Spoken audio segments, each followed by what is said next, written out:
Menurut WHO, sekitar 287.000 wanita meninggal selama dan setelah kehamilan serta persalinan. 75% penyebab utama kematian ini karena perdarahan dan infeksi postpartum. Postpartum merupakan kondisi yang dimulai setelah persalinan dan dapat berlangsung selama 6 hingga 8 minggu. Masa ini merupakan masa transisi yang vital dan krusial secara fisiologis, emosional, serta sosial baik bagi ibu, bayi, dan keluarganya. Pada masa postpartum ini, ibu mengalami perubahan yang signifikan dan dalam waktu yang singkat. Terkadang perubahan ini membuat ibu kurang nyaman, dan di saat yang bersamaan, ibu juga dituntut untuk mampu beradaptasi dan menjalankan peran barunya tersebut. Di video ini, kami akan membahas terkait perubahannya satu persatu. Ukuran uterus atau rahim akan mengecil kembali setelah beberapa jam pasca persalinan setinggi umbilikus atau pusar, hingga akhirnya kembali ke ukuran semula setelah 4 minggu pasca kelahiran yang biasa disebut dengan involusi uterus. Involusi uterus juga ditandai dengan jumlah serta warna lochia yang keluar. Lochia akan mengalami perubahan baik jumlah, warna, konsistensi, maupun baunya. Pertama, rubra, yaitu berisi darah segar dan sisa selaput ketuban yang terjadi 1 hari pasca persalinan. Yang kedua, sanguinolenta, yaitu cairan darah yang bercampur dengan sisa lendir. Yang ketiga, serosa, yaitu cairan berwarna kuning kecoklatan yang mengandung serum serta leukosit. Yang keempat, alba, yaitu cairan berwarna putih dengan selaput lendir dan serat jaringan mati. Selain itu, dapat timbul purulenta, yaitu cairan bercampur nanah akibat infeksi. Yang keenam, lochiotosis, yaitu lochia yang tidak lancar keluarnya. Setelah proses kelahiran juga, serviks akan sangat lunak, kendur, dan rapuh. Serviks akan mengencang kembali dalam 12 hingga 18 jam pasca persalinan. Besar pelebarannya sekitar 2 hingga 3 jari atau 2 hingga 3 cm dalam kurun 2 hingga 3 hari setelah melahirkan, hingga kembali ke bentuk semula pada akhir masa nifas. Perlukaan vagina umumnya ditemukan setelah persalinan. Setelah persalinan, vagina akan tetap terbuka lebar dan mengalami beberapa bengkak atau memar. Ruang vagina akan selalu lebih besar daripada sebelum kelahiran. Perubahan pada dinding vagina yang semula menebal selama kehamilan akan berangsur kembali, meski tidak sepenuhnya seperti keadaan sebelum hamil. Sementara, robekan perineum hampir terjadi pada semua persalinan pertama dan tidak jarang terjadi juga pada persalinan berikutnya. Sejak masa kehamilan, payudara sudah memproduksi ASI karena kontrol beberapa hormon dalam tubuh. Selama masa nifas, payudara mulai memproduksi ASI dengan optimal. Laktasi terjadi pada semua ibu nifas akibat perubahan hormon saat melahirkan. Ibu nifas mengalami kongesti payudara selama beberapa hari postpartum karena tubuh mempersiapkan untuk memberikan nutrisi bagi bayi. Tanda-tanda vital ibu postpartum. Yang pertama, tekanan darah. Tekanan darah umumnya tidak berubah sesudah persalinan. Apabila menjadi rendah adalah wajar karena akibat perdarahan. Ibu mungkin mengalami peningkatan tekanan darah akibat proses mengejan dan stres berlebihan dalam proses persalinan. Yang kedua, suhu. Suhu badan dapat naik sekitar 0,5 derajat Celcius dari keadaan suhu normal, tetapi tidak lebih dari 38 derajat Celcius. Yang ketiga, nadi. Umumnya meningkat pada akhir persalinan seiring besarnya tenaga yang dikeluarkan oleh ibu. Yang keempat, nafas. Pernafasan pada ibu nifas biasanya 16 hingga 24 kali per menit, berkaitan dengan kondisi suhu dan denyut nadi ibu. Ibu nifas umumnya merasa lapar dan mulai makan dalam 1 hingga 2 jam setelah melahirkan. Di samping itu, ketakutan untuk buang air besar sehubungan dengan jahitan pada perineum akan terlepas dan juga takut akan rasa nyeri yang akan dirasakan. Buang air besar harus dilakukan 3 hingga 4 hari setelah masa persalinan. Ibu akan mengalami penurunan aktivitas fisik karena efek samping dari obat-obatan maupun efek persalinan. Hal ini dapat menyebabkan ibu mengalami sembelit. Ibu juga akan mengalami hemoroid atau wasir akibat tekanan yang dilakukan selama persalinan. Hal ini dapat menyebabkan ketidaknyamanan saat buang air besar. Pelvis renalis dan ureter yang meregang selama kehamilan kembali normal dalam waktu 4 hingga 8 minggu setelah persalinan. Hal ini bergantung pada keadaan atau status sebelum persalinan. Lamanya partus skala 2 dilalui dan besarnya tekanan kepala yang menekan pada saat persalinan. Ibu mungkin juga akan sering buang air kecil dan sulit mengontrol kandung kemih. Hal ini disebabkan oleh tekanan pada kandung kemih selama kehamilan dan persalinan. Ibu umumnya mengalami penurunan berat badan rata-rata 12 pon atau 4,5 kg pada waktu melahirkan. Penurunan ini mewakili gabungan berat bayi, plasenta, dan cairan amnion. Pada masa nifas, ibu dapat kembali mengalami penurunan berat badan hingga kembali ke berat badan sebelum hamil dalam kurun waktu 6 bulan. Perubahan hormon terjadi setelah melahirkan, termasuk penurunan hormon kehamilan dan peningkatan hormon menyusui seperti oksitosin. Hormon-hormon ini mempengaruhi mood dan produksi ASI pada ibu postpartum. Perubahan hormon dan penyesuaian tubuh pasca melahirkan juga dapat menyebabkan perubahan warna dan bau urin. Ini bisa menjadi lebih pekat atau memiliki bau yang lebih kuat. Dalam 3 bulan pertama setelah persalinan, banyak ibu melaporkan kerontokan rambut saat menyisir atau menyikat rambut. Setelah melahirkan, ibu mungkin mengalami hiperpigmentasi atau penggelapan kulit. Stretch mark atau guratan kulit adalah hal umum yang muncul selama kehamilan akibat peregangan kulit. Setelah melahirkan, stretch mark akan mulai memudar meskipun tidak sepenuhnya hilang. Pada masa kehamilan, volume darah normal akan meningkat untuk memenuhi asupan plasenta dan pembuluh darah uteri.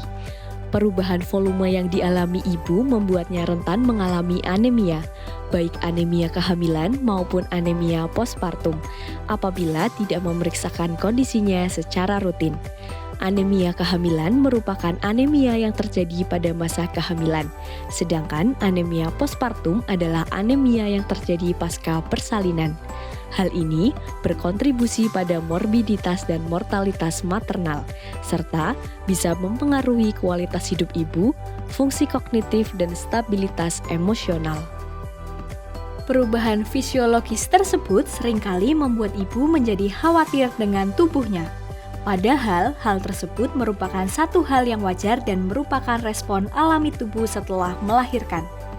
Selain perubahan fisiologis, terdapat juga perubahan psikologis yang umum terjadi pada ibu di masa postpartum.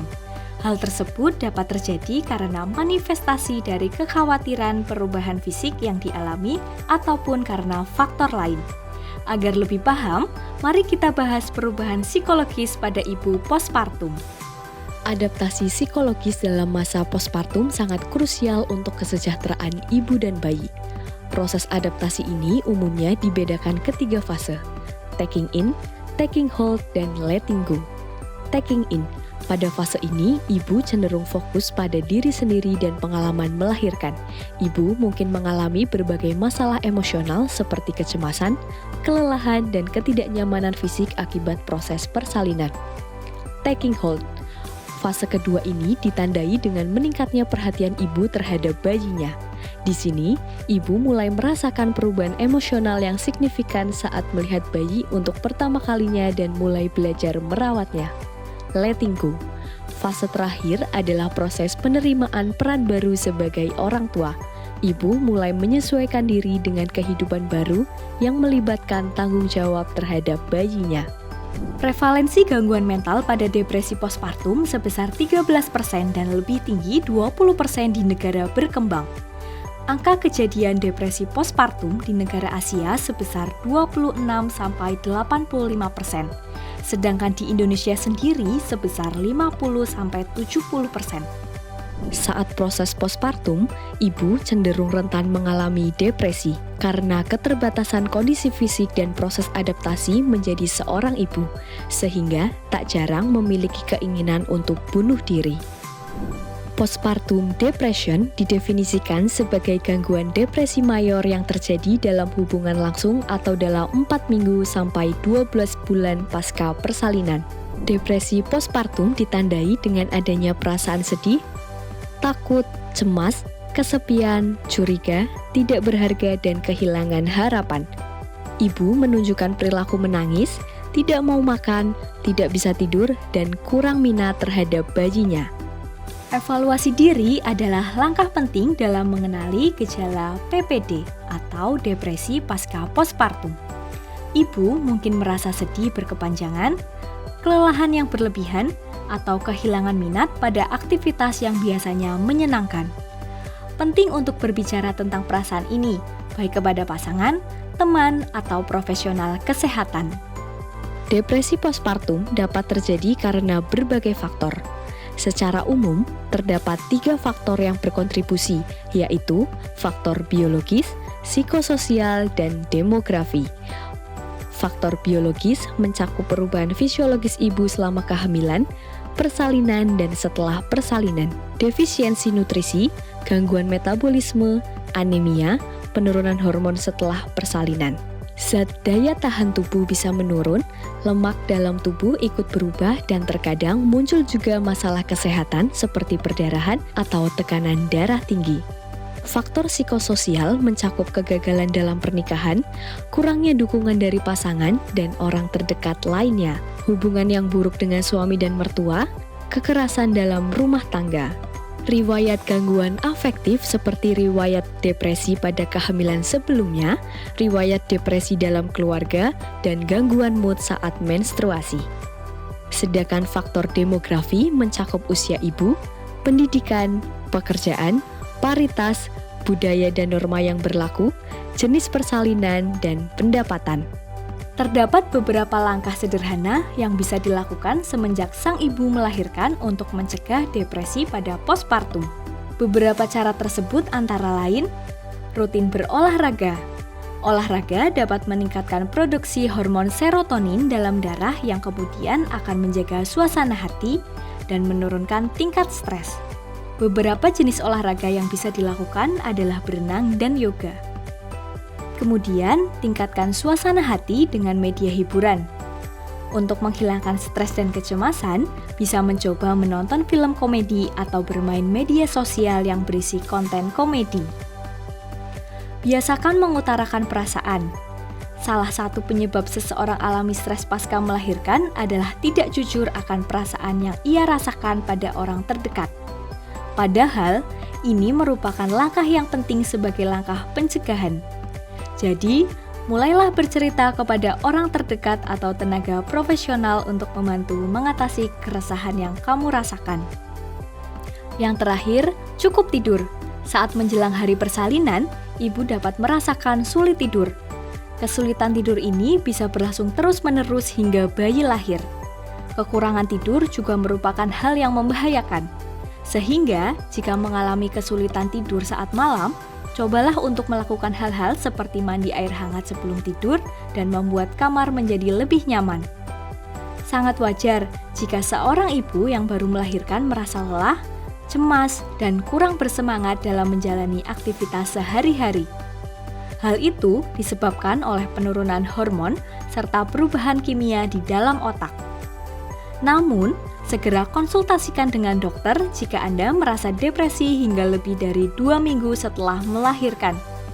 Apalagi jika perasaan tersebut membuat Anda kesulitan mengurus bayi dan menjalani aktivitas sehari-hari. Penderita depresi postpartum tetap perlu melakukan kontrol secara rutin ke dokter, meskipun sudah tidak merasakan gejala setelah pengobatan. Sebab pengobatan depresi pada ibu postpartum bisa berlangsung hingga beberapa bulan kemudian. Perubahan fisiologis dan psikologis bersifat normal dan sangat wajar untuk dialami ibu setelah masa kelahiran. Hal ini bersifat reversibel tergantung bagaimana kita dapat menjaga dan merawat kondisi tubuh dan mental selama masa postpartum. Maka dari itu, penting sekali bagi ibu untuk mengetahui perubahan ini dan cara menyikapinya. It's not a change but an adaptation.